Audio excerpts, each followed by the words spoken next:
Hola chicos, espero que estén muy bien. Aquí el profe Luis una vez más. Y hoy vamos a analizar el sistema de lo absoluto del filósofo Hegel. Ahora, antes de que comencemos, necesito darle a esto una breve introducción. Tenemos que tomar en cuenta que tanto Hegel como Kant van a ser pilares fundamentales en las escuelas filosóficas del periodo moderno.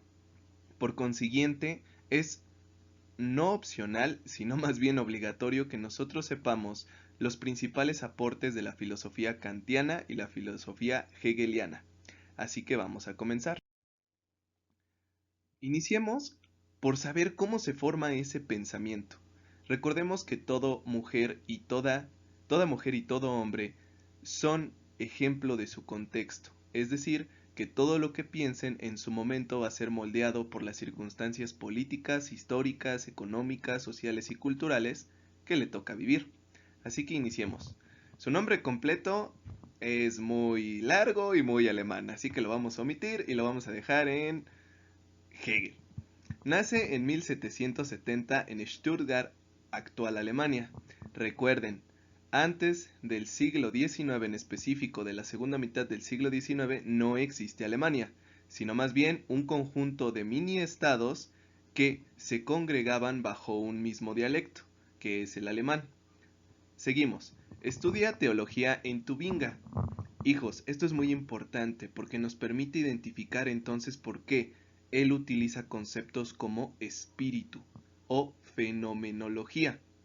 Recuerden, la teología es una rama eclesiástica y a la vez es una rama de la filosofía, que, como lo dice su etimología, es el estudio de Dios. En 1801 trabaja como profesor en la Universidad de Jena.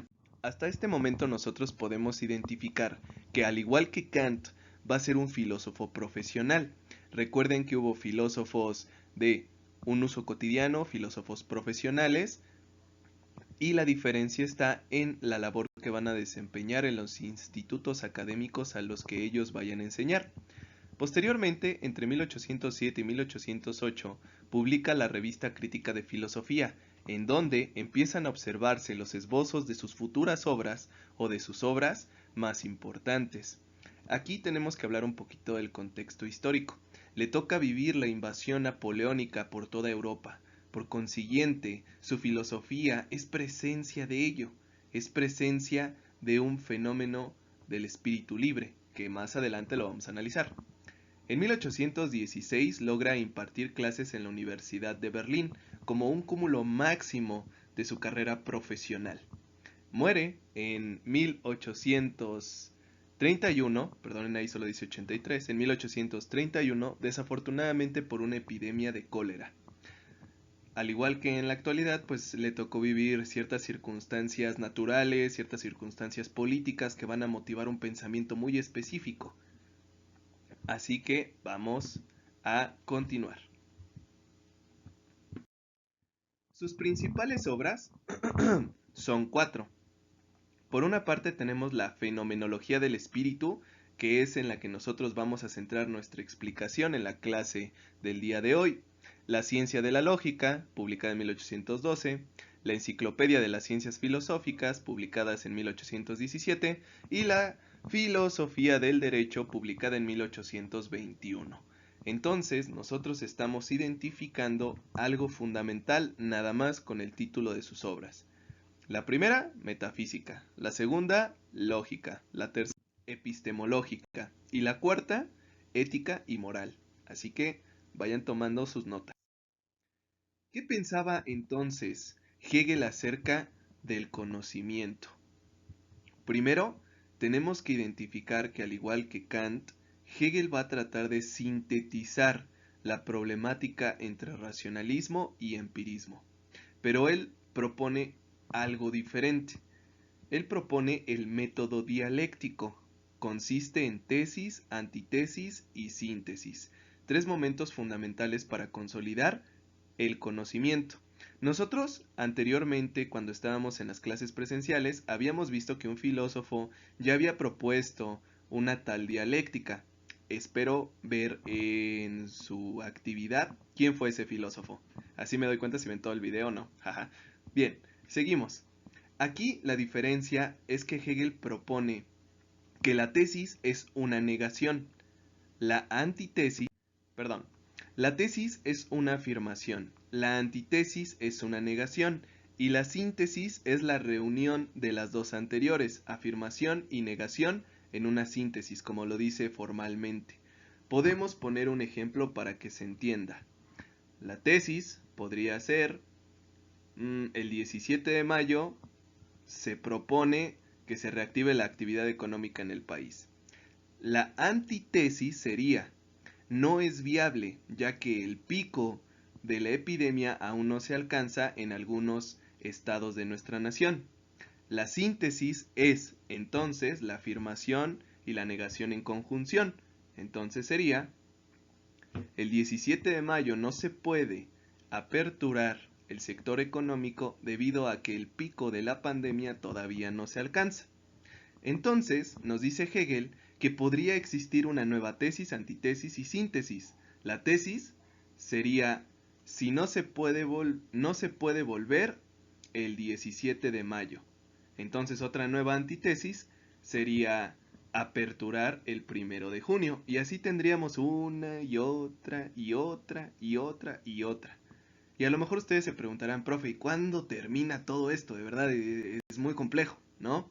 Bueno, nos dice Hegel que este proceso entre afirmación, negación y síntesis siempre nos va a llevar a una nueva realidad, es decir, a un nuevo paradigma creado a través de la razón. Pero va a haber un momento en el que las contradicciones y las afirmaciones ya no van a seguir fluyendo. Cuando se llegue a ese momento, entonces, dice Hegel, se crea la idea absoluta. Esta idea absoluta ya carece de cualquier tipo de contradicción y de hecho se vuelve una afirmación, una idea como tal. Se los voy a resumir con una frase de Hegel para que lo entendamos un poco mejor. Solo en la idea absoluta la razón descansa al verse libre de contradicciones. Es la idea absoluta a la que tiende toda discusión. Es decir, cuando ésta aparece, las discusiones llegan a terminar y por consiguiente la razón llega a ser completamente libre. Pero, ¿qué es entonces la idea absoluta? Pues Hegel decía que todo lo racional es real y todo lo real es racional. Por consiguiente, la misión de la razón, al igual que compartía la idea con Kant, es que todo lo que nosotros podemos observar, sentir, pensar, escuchar, degustar, se puede conocer.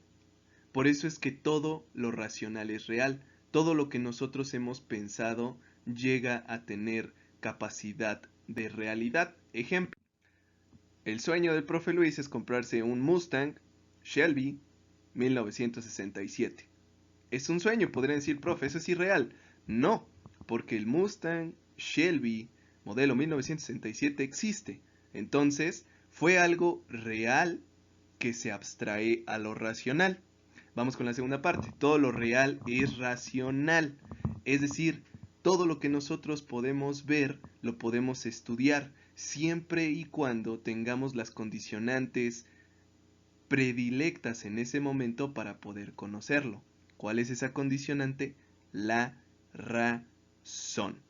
Por consiguiente, nos dice Hegel que su sistema es absoluto, porque todo, absolutamente todo, se puede conocer, porque todo lo racional es real. Aquí es cuando nosotros, en la filosofía de Hegel, llegamos a la máxima espiritualidad. Y se preguntarán, ¿por qué, profe? ¿Qué tiene que ver el espíritu con lo absoluto?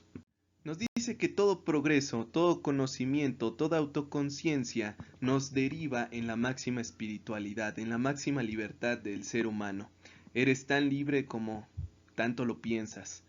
Ahora, Hegel creía que el ser humano, si iba por esta vertiente de sintetizar la información, tenía que verse también desde una perspectiva general y absoluta. Analizar entonces una parte no nos iba a llevar a comprender el todo. En palabras un poco más sencillas, para comprender el todo se tiene que analizar el todo por sí mismo. Ahora, también nos decía que nosotros, al tener esa espiritualidad de libertad y ese aspecto racional o ese espíritu absoluto o ese sistema absoluto, el ser humano podía entonces definir el devenir de la historia con algo muy sencillo. Si conoces tu pasado, ¿no?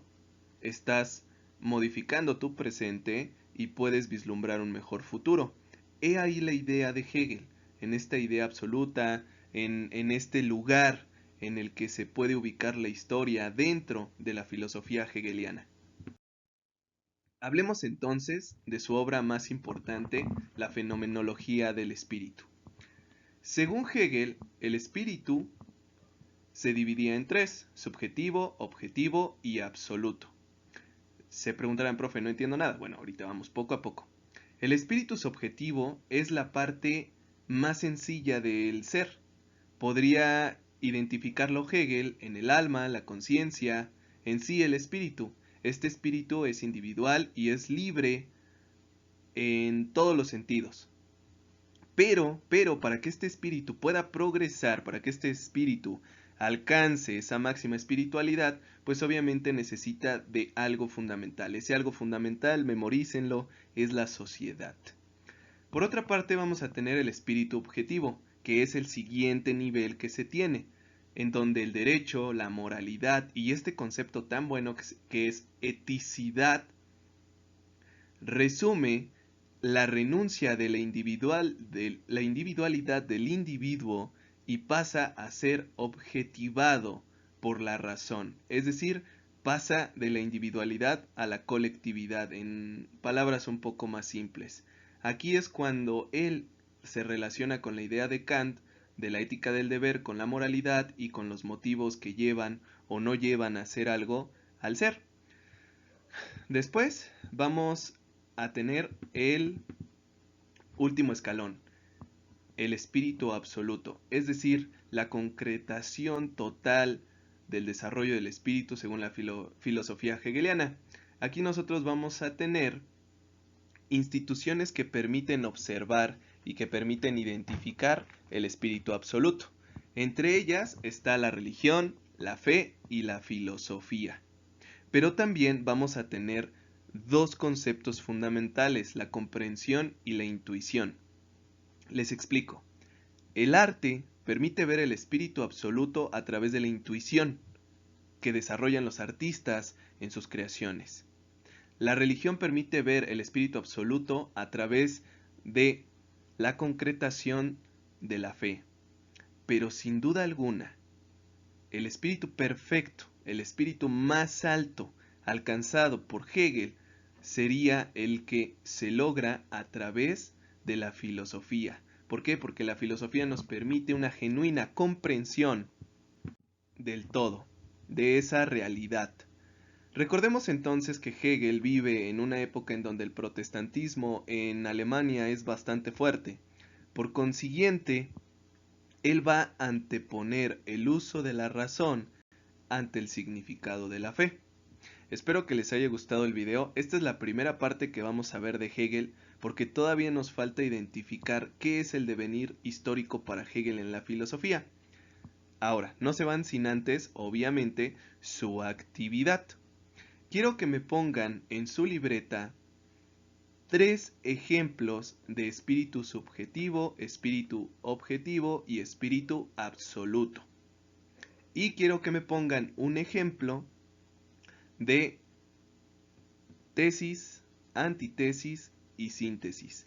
Recuerden, lo hacen en su libreta, le toman fotografía y lo ponen en el apartado de comentarios. Espero que estén muy bien, cuídense mucho, hasta luego.